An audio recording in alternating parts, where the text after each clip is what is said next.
Here it is. That would help. Like a miracle to be here. It's in my reading list. Okay. Welcome, everybody, to Garden of the Spirit, class studying apples from the orchard for the second time beginning after Pesach 2014. This class meets in Long Meadow, Massachusetts, Center of the Universe, and is held as memory of Malka Ruth Bas Moshe, Margaret Vogel, blessed memory. Apples from the Orchard contains selections of teachings of Kabbalah from the Arizal, Rabbi Yitzchak Luria, based on the weekly Torah portion, superbly translated and explained by Rabbi Moshe Wisniewski. Okay, we're on page 828.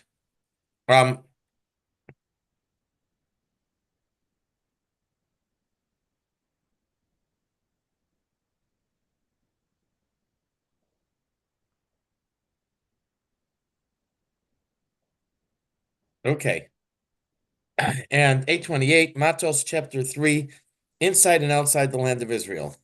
I apologize. I think it's maybe first or second time. I do not have the notes. Really? Okay. Really. We were away for a few days. We got back this after we got back before Mincha. So I don't have notes, but I did look it over and it was pretty straightforward. Are you ready? Yep. Okay, so the Torah says that the Jewish people were camped at the end of the 40 years in the desert. And they were camped on the eastern shore of the Jordan River. And they saw that the land was very good pasture. They had a lot of animals, an abundance of animals, and therefore they asked Moshe that to stay on the eastern shore of the Jordan River. And I should point out that this is after the Jewish people had asked several nations to pass through their land to get to Canaan. And each of the nations said no. When they got to the land of Ammon, that was Sichon, king of Ammon, not only did he say no, but he went out to wage war against them, to prevent them. Hashem told Moshe, go ahead. And then the same thing with Og, king of Bashan, which today we call the Golan. And he waged war to stop them. And these were mighty warriors. They were powerful. The Jewish people were afraid to fight. And Moshe himself was afraid. And they conquered them. They defeated them. They took over all this land. So, the 2.5 tribes, Reuven, Gad, and half of Manasseh, asked that this should be their portion of Israel. Instead of crossing into Israel, this should be their portion. Moshe was worried that they're afraid to go into Israel to fight without Moshe, and they said, "Hey, we'll stop here. We'll take our wins off the table and stay right where we are." And so they said, "No, that's not it. We'll gladly go and help everyone fight. We'll cross. We'll lead. We'll be pioneers in the battles. But when all the dust settles, we'll come back and settle here." So this is outside the land of Israel, and Moshe agreed. So 9.5 tribes settled in Israel, 2.5 settled out of Israel. Okay, this is page 828. Alan, please begin. Inside and outside the land of Israel. The tribes of Reuben and Gad possessed an abundance of cattle exceedingly great. The tribes of Reuben and Gad saw that the land on the east bank of the Jordan River was suitable for pasteurizing their abundance of cattle. They asked Moshe to remain there rather than cross the Jordan to inherit the promised land. Moshe, after making certain stipulations, agreed to their request, and thus these two tribes, together with half the tribe of Manasseh, received as their territory areas outside the technical boundary of the Holy Land. Keep going. Okay, so what he's going to say is that there is the land of Israel, and then there's outside the land of Israel, and explain the difference between them, and explain, and we'll see why Reuven, Gad, and half of Manasseh did not go into the land of Israel. Continue. We must know that that distinguish these tribes. We must know what distinguished these tribes, the sons of Gad, the sons of Reuven, and half the tribe of Manasseh, that they took their inheritance in Transjordan. In the course of this explanation, we will explain the difference between the land of Israel and Transjordan. Okay. So of course, the land of Israel is Malchus or Nukva, the feminine component.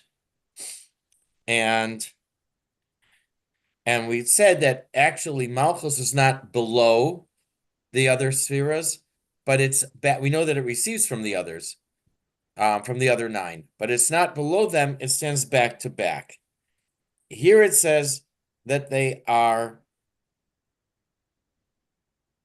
and it's just as tall as the others. So if the other is, let's say, 5 feet, then Nukva is also 5 feet, for example. Okay, go ahead, Alan. The land of Israel is the physical manifestation of Nukva of Zeranpin. She compromises 10 sub-sephiros as is known. Her height is the same as that of Zeranpin. Okay, so it's just as tall, but it's not standing on the same level.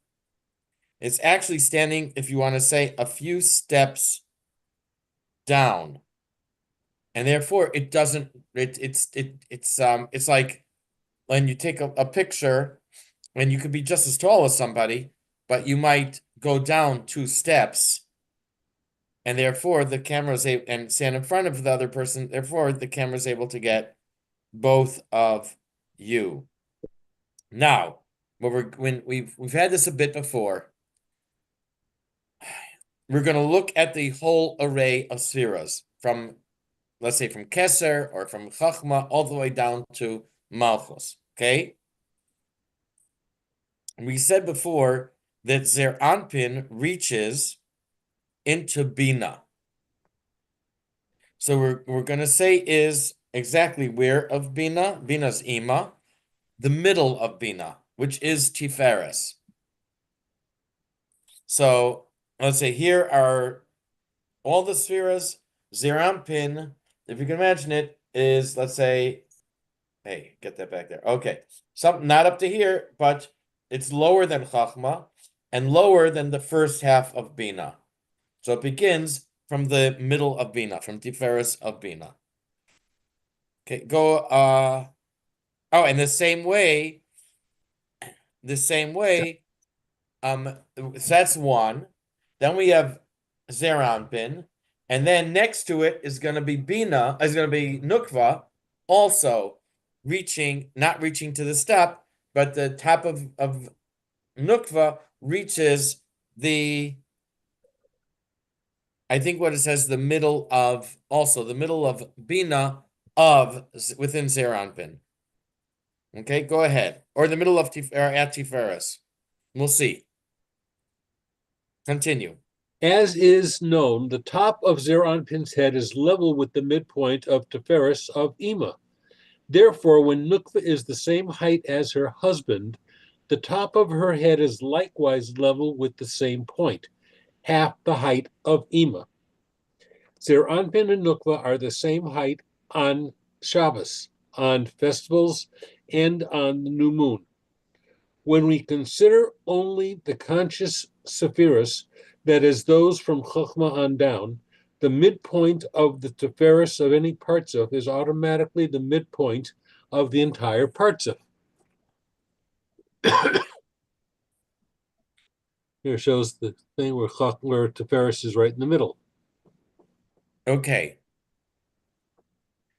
So, and we said that Zerampin reaches to the middle of Bina, which means it's missing Keser, which is the highest, and Chachma, and the top half of Bina are above Zerampin.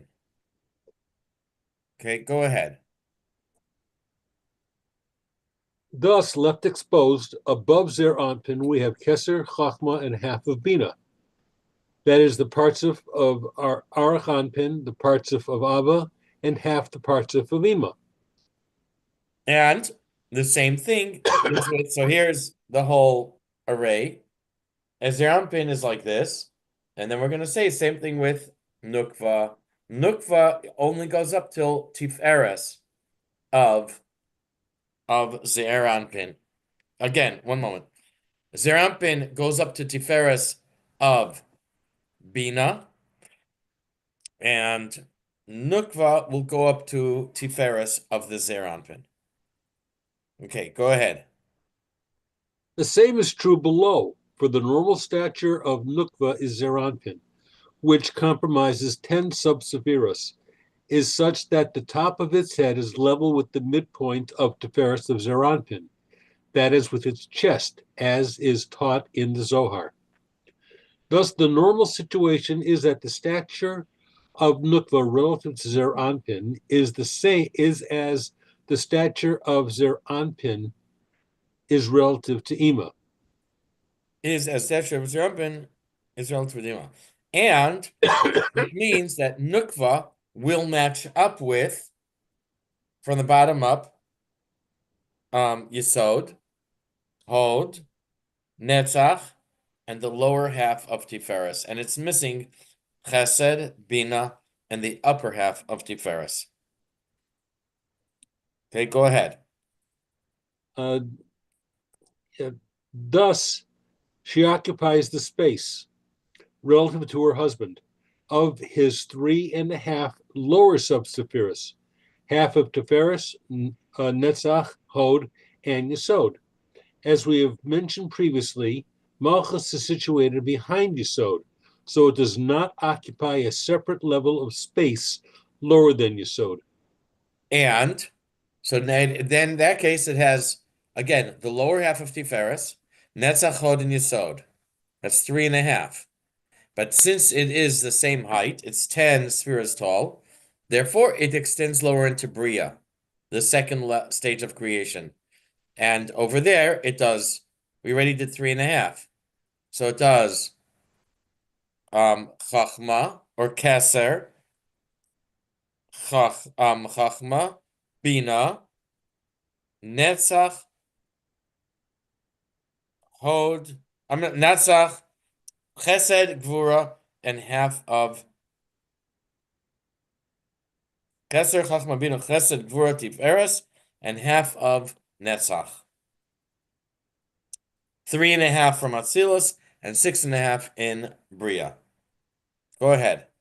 She must therefore extend downward the space of 6.5 more subsephirus, that is, into the space occupied by Keser, Chachma, Bina, Chesed, Gevura, Tiferes, and half of Netzach in the world of Berea. Now, on page 830, we have a chart, and the first is Zerampin of Atzilus, which goes from Keser till Yesod, Yesod and Malchus. And then below that is Bria, also Keser till Yesod and Malchus. And then the column all the way to the right, it shows where Nukva matches up. This Nukva is going to be 10 tall. It starts in the middle of Tiferes, and it ends in the middle of starts in the middle of Tiferes of Atzilus, and it ends in the middle of Netzach in Bria. And we said at the beginning that the land of Israel, the land of Canaan, corresponds to Malchus. And this is where the land of Israel is where it's placed. where it's located. Okay, go ahead, Alan. Okay. Thus, the full stature of the land of Israel, that is, of the 10 subsephiros of Nukva, of Zeranpin, of Atsilis, extends from the midpoint of Tiferes of Zeranpin, of Atsilis, until the midpoint of Netzach, of the world of Berea. Remaining, And then in Bria are left out Hod, Yesod, and Hod,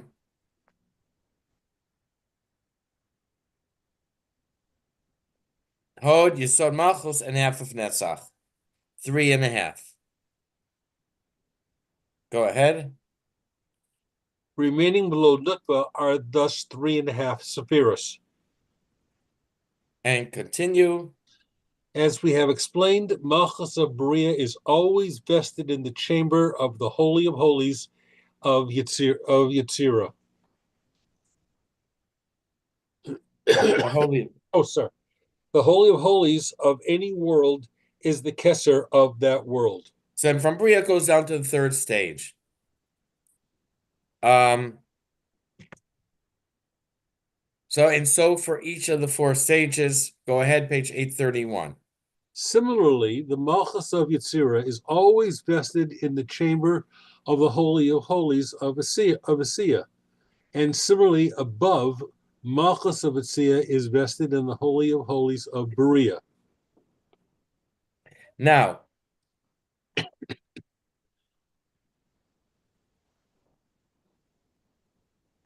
we said that Malchus of Bria actually goes into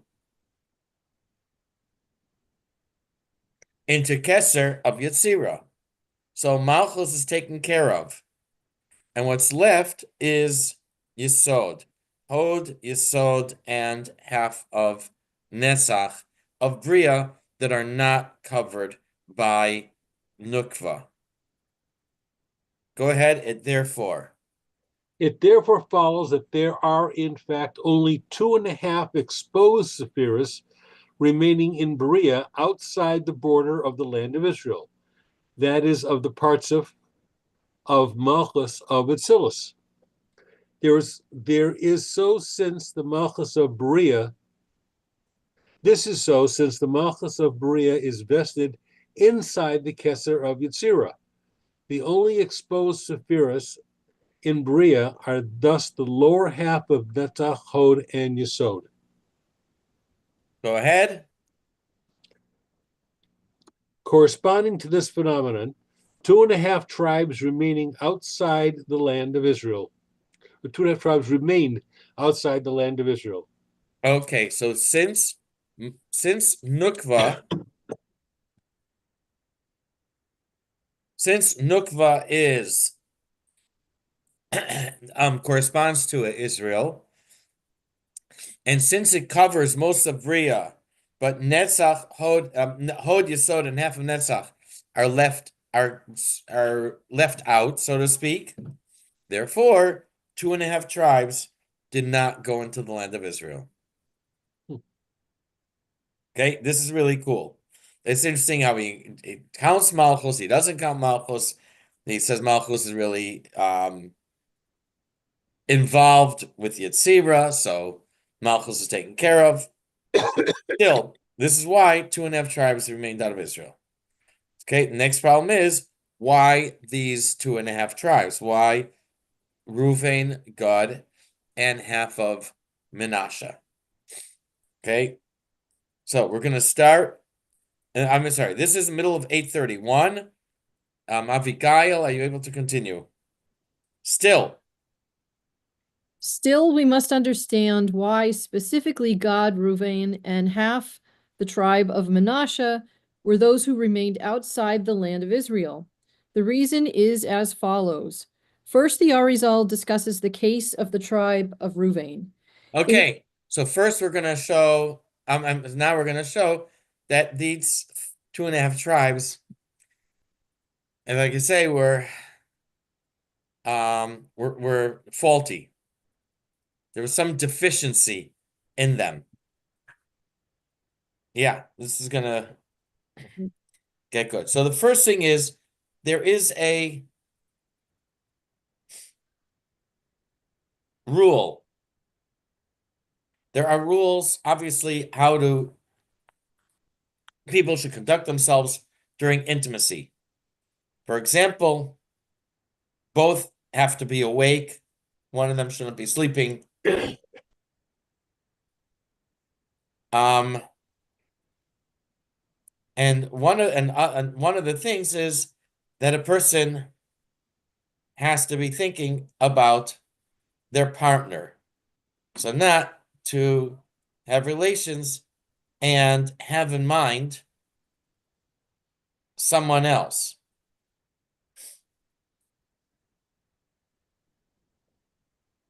Okay? Watched a movie, and there's an actor or actress that's in their mind, or something like that. That's a no-no. What happened when Yaakov first got married?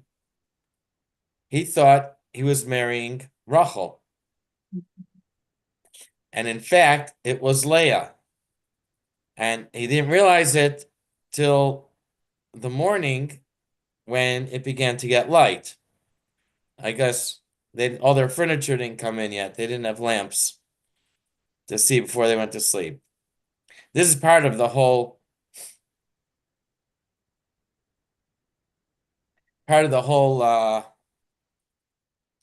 deception that Lavan pulled off.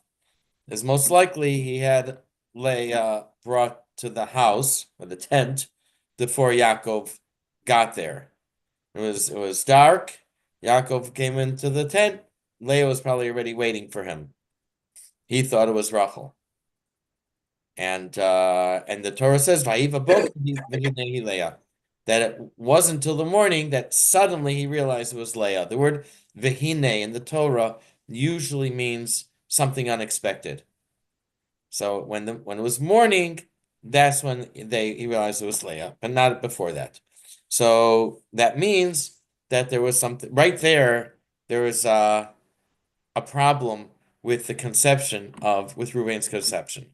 Yaakov thought he was that his partner was Rachel. It actually was her sister Leah. Okay, go. So now read inside. Okay. It is stated in the Zohar that when Yaakov was conceiving Ruvain, he thought he was conceiving Yosef because Laban had substituted Leah for Rachel. Jacob intended to marry Rachel, but Laban tricked him into marrying Leah first. Yaakov had intended that his first child would be the result of his union with Rachel, i.e., he wanted his firstborn to be a blend of his and Rachel's qualities. Therefore, on his wedding night, Jacob tried to draw down the soul that would be elicited by his union with Rachel, that of Yosef. But in fact, of course, he was not copulating with Rachel, so this did not work. Okay, so what I explained to you was in a halachic perspective and partially Kabbalistic perspective. Here, it says that there was a problem, being that he thought he was with Rachel. He was trying to produce a child, an offspring, with the quality of Yosef, who would be like Yosef. But since it wasn't Rachel, apparently he had the wrong intentions.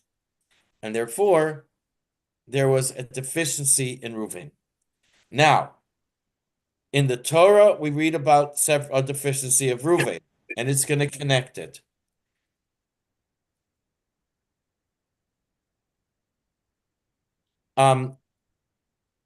We see a few times that Reuven tried to show leadership, and it didn't work.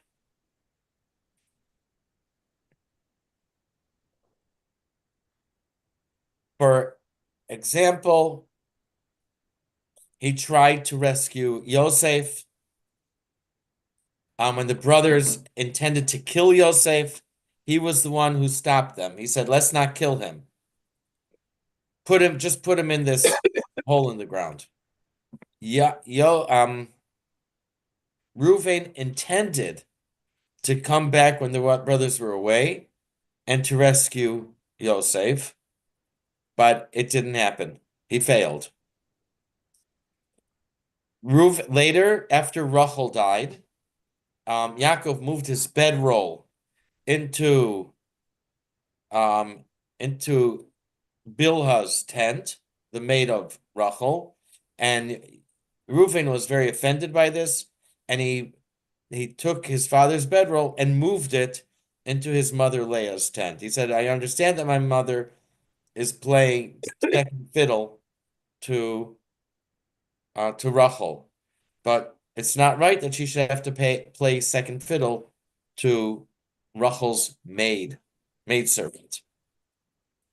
So we find that he took leadership, and then there's a third time actually when the father hesitated to send Talep and Yemen go for the second trip down to Egypt. Reuven jumped in and said, instead of assuaging his father's fears and telling him not to worry, he turned it into a matter, he exposed that it was a matter of life and death. He said, if we don't bring him back, you could kill my two sons. And Yaakov at that got really suspicious and said, there's a lot more that they're not telling me. Until then, Yaakov did not say no. He hesitated. He resisted, but he didn't say no. But then Reuven jumped in and said, "You could kill my two sons if we don't bring him back alive." And Yaakov said, "Okay, something's wrong here. You're exposing, you're slipping that it's a matter of life and death." And that's when only after that did he say no. So we see there's different times that Reuven tried to take leadership and flopped. Later, addressing in the blessings, the brachos to the tribes, before he died, on his deathbed, Yaakov said to Reuven, regarding the matter of when he moved Yaakov's bedroll from Bilhah's tent to Leah's, he said, "Pachaz kamayim," rushing like water. You rushed into things without thinking, like rushing water. Al tosar, you will not get anything extra. What is extra? That Reuven, being the oldest, should have had a double portion in the land of Israel. The Torah gives the laws for inheritance. The oldest takes a double portion. If someone has 4 children, they divide 4 boys, they divide the estate into 5, and the oldest gets two shares. So he said, you could have gotten or should have gotten as the oldest a double share in the land of Israel. You won't get this. It'll go to Yosef. So Yosef got 2 shares, one for his son Menashe, one for his son Ephraim. And also Reuven, as the oldest, should have been the Kohen or the family of Levi. That didn't go to him; it went to the family of Levi, and the royalty. Reuven did not get the royalty; that went to the tribe of Yehuda, and that is the meaning. Pachaz kamayim. You rushed into it, you jumped into it like water, like rushing water. Altosar, you will not get anything extra. Why did Joseph get? What? Why did it go to Joseph's children instead of Joseph himself? That's a great honor. Yosef got 2 portions. It's not on his name, it's on the name of his kids, but big deal. The Just father is not jealous of his children's success. That's the rule that we have. That's why he accepted them as his own children. Instead of his grandchildren, he accepted them equal to his own children. That's why we have refrigerators. My kids don't have my picture on their fridge. I have their children's drawings. So none of the other tribes had any children? What? So all the tribes each got, except for Joseph, all the brothers, and Joseph's went to his sons, but surely the other tribes had sons too. Yes. What's the question? So why doesn't Joseph get? Joseph did get He one got for two. each of his two children. Joseph got double shares. He got double. One went to his son Menashe, one went to his son Ephraim. He got twice as much as everyone else. But nothing for Joseph. Not that Joseph needed, but He died. well, Joseph died in Egypt. We're talking about what goes to the tribes. The tribe of Reuven got one share. Tribe of Shimon got one share. And the tribe of Yehuda got one share. The tribe of Yosef got two shares. um, so he was dead when this was done. They all were dead. Oh, so Joseph still didn't get. Huh? He got treated differently from his brothers. I was just wondering why. Because he was being the firstborn of Rachel. He got the share. He got the role of the firstborn. He was a firstborn. That's true, isn't it? Can a firstborn go by the mother? It can. For some things. Yes. Interesting. Okay. Just like if a father is married, the guy gets married and has a son. That's the firstborn. But if he gets divorced, marries somebody else, and then they have a son, that is then still that firstborn, because he's still the woman's firstborn. So the firstborn goes by the woman, not by the man. Opens the womb, huh? Yes. Okay. 831 at the bottom. 2 hours ago. Sorry. I'm sitting here thinking about when the sons were blessed by Yaakov. Okay, sorry. Therefore, the drop of semen bearing the spiritual consciousness of his firstborn did not issue from him at that time, as it is written, unstable as water, you shall not excel. This is part of Jacob's rebuke of Reuben on his deathbed. In other words, the seed that emitted from Yaakov was not, spiritually speaking, was not firstborn quality. That was saved for Yosef. Okay? And it just says he thought it was Rachel. It wasn't. It was Leah. And being that it was a mismatch, even though he thought it was Rachel, being that there was this misalignment or mismatch, the seed that came from him was not firstborn seed. Again, this is spiritually speaking. And now we're going to explain. Okay, we're going to explain this Kabbalistically. Don't ask me biologically. I have no clue.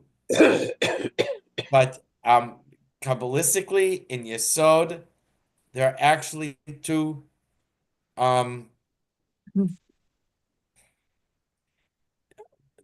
channels. I'm trying to think what we'd call that in English. Two channels, two pipes, two tubes, and that from Yesod. Remember, the Sod corresponds to the male organ. From one channel comes seed, and from the other comes urine. And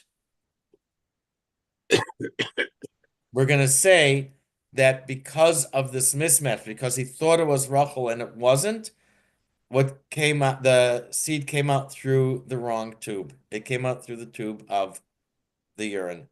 And in a sense, Ruvain was deficient.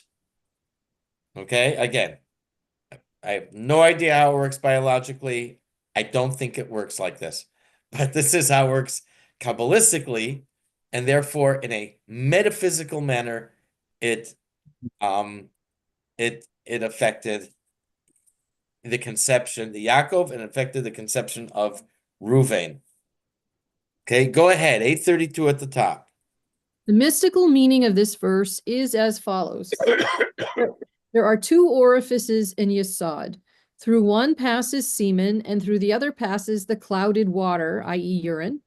When the seminal drop of Ruvain issued from Yaakov, it issued through the water orifice and became somewhat dissolved there. Thus Yaakov said, "You became diluted with water, therefore you shall not excel." Because the drop from which you developed was diluted when it issued via the water orifice. Mystically, Yaakov is telling Reuven that since his soul was diluted by passing through the water orifice, he cannot be rightfully considered the firstborn in the complete sense. And in fact, we find that one, the priestly service, originally the birthright of the firstborn of the family, passed to the tribe of Levi.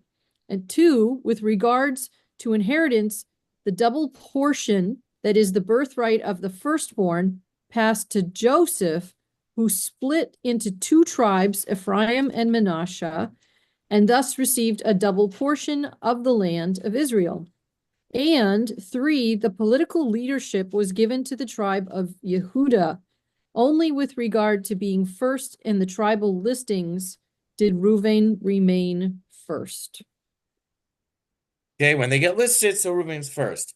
But in other things, he lost these other privileges. Thus, although Reuven was indeed the firstborn, issuing from Yesod of Zeranpin, physically manifest as Yaakov, he acquired something of the nature of the water orifice from which he issued, which, as you know, expels the leftover impurities in order to give sustenance to the external forces, i.e. evil. Evil subsists on very low-grade spiritual energy, otherwise it would lose its identity as evil. This low-grade spirituality is the leftover impurities rejected from the realm of holiness. Okay, obviously, the urine that's expelled from the body is a waste product. It's getting rid of impurities. Okay, a person produces seed in relations. It has everything that we have. There is a joining of Zeranpin with Nukva, and it represents a very holy idea, and also it is how children are produced, how we procreate and make and have offspring. So, in this sense, Ruvain, so to speak, comes from the waste product. Again, all metaphysically speaking. And so he's actually the firstborn, but it's a faulty product, defective. And this is why he did not go into the land of Israel. This is why he remained outside. Again, Israel is Nukva, and this should be, I guess, representing the Zerampin and Nukva interact in a very holy way. Okay, go ahead. This is why. This is why Reuben inherited his place outside the Holy Land of Israel in Transjordan. This idea is alluded to in the Zohar. We will now see that this concept of issuing from the wrong orifice actually occurred in Ruvain's case, not just at the level of Yesod, but at the level of Das. Since Das coalesces the sephiras of Chachma and Bina so that they can together produce the subsequent sephiros, just as Yesod coalesces the sephirot from Hesed to Hod, so that they can together produce the subsequent world, Das may be considered a sort of higher Yesod. Okay, now in Kabbalah, we often count the 10 spheres. We start with Keser, then Chachma Bina. And Das is only considered a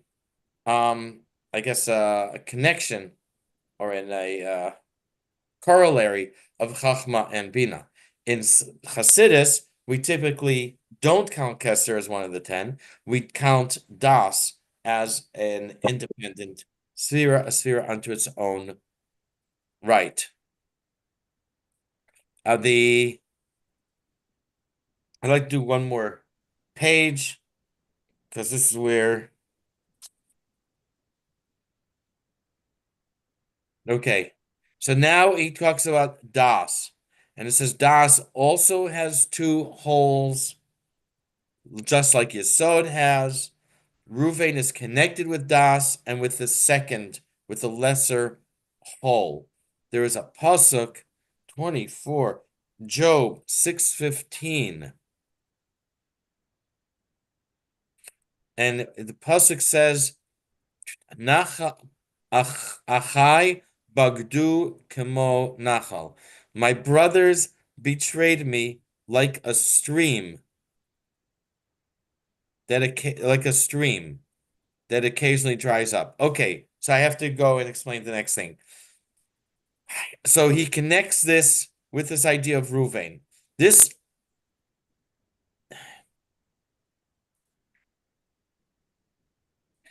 like a stream. The stream he compares to the letter Aleph. Aleph means Aleph means to we connect it to mean either 1,000, or Aleph could mean be related to the word for a chieftain, or it also is used occasionally to mean to study or to learn, maybe to teach. So Aleph recognizes this idea of teaching, of learning, which is Bina. But the word they betrayed me is Bagdu. What's Bagdu? Bagdu is found in the Torah. The Torah says Leah gave her maidservant to Yaakov to marry. And Leah said, God, which means good luck, has come. And therefore she named him God, which in this case means good luck. If I'm not mistaken, it says that she saw that what was such good luck about him. She saw that he was born already with a bris milah, which is only for special people. When she says God, it's written, the Torah writes it not as two words, God, good luck has come, but as one word, God. And it leaves out the letter Aleph. We said Aleph represents the flow of learning that comes from Bina. The Torah leaves out the letter Aleph and writes Bagad. Bagad means to betray. What was the betrayal? The betrayal in this case she was saying, so to speak, like there was a betrayal because she had to give her maidservant, because she gave her maidservant to Yaakov. So in this sense, I mean, she was the one who engineered it, but basically now Yaakov has another wife, which is something of a betrayal. So in other words, this idea of Achai bagdu k'mo nachal, my brothers betrayed me like a stream, has two connections. Number one, the stream refers to Bina, but the word Bagad also implies the name, the God, which is the second tribe who did not enter Israel. So what I think it's saying is, being that the Aleph is missing, it implies that in some way God was also deficient and does not go into Israel, does not join with Malchus, with Nukva. Okay? Your turn, Abigail, Hannah. Okay. Now, Reuven originates in the supernal Das, i.e., the Das situated between Chachma and Bina of Zer Anpin. Das is situated between and slightly below Chachma and Bina, indicating that it facilitates the union between these two sephiros. Das also possesses two orifices similar to what we have described regarding Yesod. Reuven originated from the second lesser orifice. This is the mystical meaning of the verse. My brothers betrayed me like a stream that occasionally dries up. The supernal stream is Bina, which is embodied in the letter Aleph. This is the Aleph that is missing in the phrase luck has come. Aleph as a word means teaching and thus may be considered to allude to the intellect, the chief sephira of which is Bina. More specifically, however, Aleph is usually taken to refer to Chachma. So perhaps the Aleph here is referring specifically to the Chachma, the source of the intellect, the seminal drop of insight that was not fully present in Yaakov's union with Leah. When Leah's maidservant Zilpah gave birth to God, Leah exclaimed, "Luck has come." The normal way of spelling such a phrase is as two words, has come dash luck, since the verb usually precedes the subject in biblical Hebrew. These two words would then be spelled Beit Aleph Gimel Daled, pronounced Ba God, this being the source for the name God. However, in the biblical text, the two words elide into one compound word spelled Beis Gimel Daled. Linguistically, although a rare occurrence, this can be justified since the Aleph is a vowel letter and does occasionally drop out in certain grammatical forms. Significantly, however, this three-letter word is in fact another word, the past tense of the verb to betray. Thus, Leah's exclamation can be read, "He betrayed."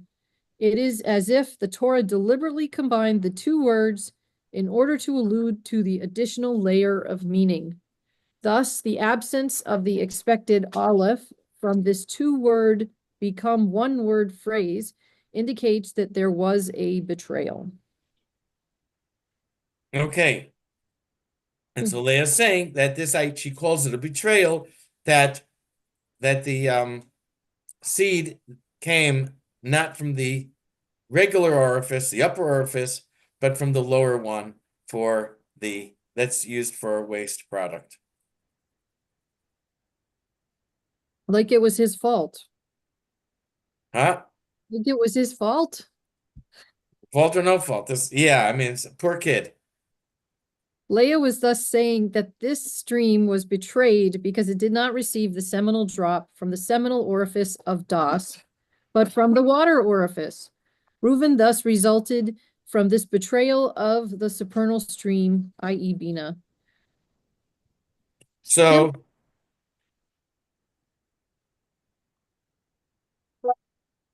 the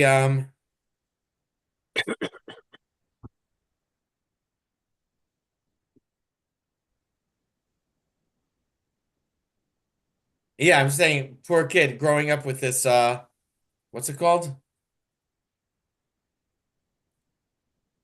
What do you call that when you grow up with Stigma? Stigma, No. yeah. You grow up the stigma. You're reformed from the waste product. Okay, so I think so because it uses it and it's about God, so it means that God also had this deficiency. Go ahead, similarly. Similarly, in the lower Sephira of Yesod, from which God issued, this same betrayal occurred, and that he issued from the water orifice of the lower Yesod. This Okay, idea. and we'll stop here. What? Because next it says Sefer Likutim, it switches books. Okay. Yeah, I don't know if I ever thought of it like that. And so we didn't explain yet why Menashe was left out, but we right now got why Ruvain and Gad did not go into the land of Israel. Kabbalistically. There's so many different layers of explanation. But like I just pointed out, three ways that Ruvain tried to show leadership and fell on his face. He did not succeed. I don't know if I've ever realized all three before. He still gets listed as first though. So he Yeah, still yeah. beats out the women. You what? He still beats out the women because he gets listed first. Oh, Yeah, I was a big thing that I talk about is with women who actually want to talk to me is if there's something in Torah that seems terrible, just take it, learn it at a different level. There's a different level where it's amazing. There's a superior quality. you know, um, Rabbi Edelman was our principal here for 65 years, from 1950 to 2015. And when if a woman would make a comment about the machisa, a negative comment about the machisa, he would say, "Why do you want to lower yourself?" Yeah. Yeah, but that feels like a pat on the head, Rabbi. What? Feels like a pat on the head. Yes, That does not feel good. yes. But in Hasidus and Kabbalah, it gives explanations why it's so. But she has to learn that Kabbalah. She can't just be told it's there. She has to actually But he would explain get that, access to why they're some. not counted for a minyan. A woman doesn't need a minyan to have her prayers answered. So anyways, and our Shmon Esrei, was taken from Chana, from the prayer of Chana. I think, yeah. The way that I've The made peace with Minyan is that women are like, can I ask you? Oh, I'm breaking from the class, but you know how I can't even quote it where it's from, but it says a woman is a country, women are a country unto their own. They're like a separate country. Of course, I'm speaking translation. I've seen it again and again and again. I'm not I'm familiar with that. Yeah, I'm just wondering if that refers to each individual, because women are like individual. They are like they have a home. They're an individual little world, and men get together. Okay. Collective. I'm not familiar with that line. Yeah. There's a interesting, do you have the book My Prayer? Who wrote it? It's blue. Nissen Mendel. Look over there about the washing washing your fingertips, Okay. rinsing your fingertips before we bench, before Birkat Hamazon. Okay. Fascinating explanation. Oh, I think you told me. I can't remember what it is. I'll go look it up again. See if you can find it and look it up. I think I did find it. And I wasn't Okay. surprised, but I gotta look it up again because I can't remember. All right. I am so excited about Shiloh Asani Isha at this point. I'm writing on Shiloh Asani Isha that if my son is home, I make him say the bracha so I can say amen. One of my friends said, gee, when he saw what his wife went through with pregnancy and with labor and childbirth, he said he thanks God because he wouldn't be able to do it.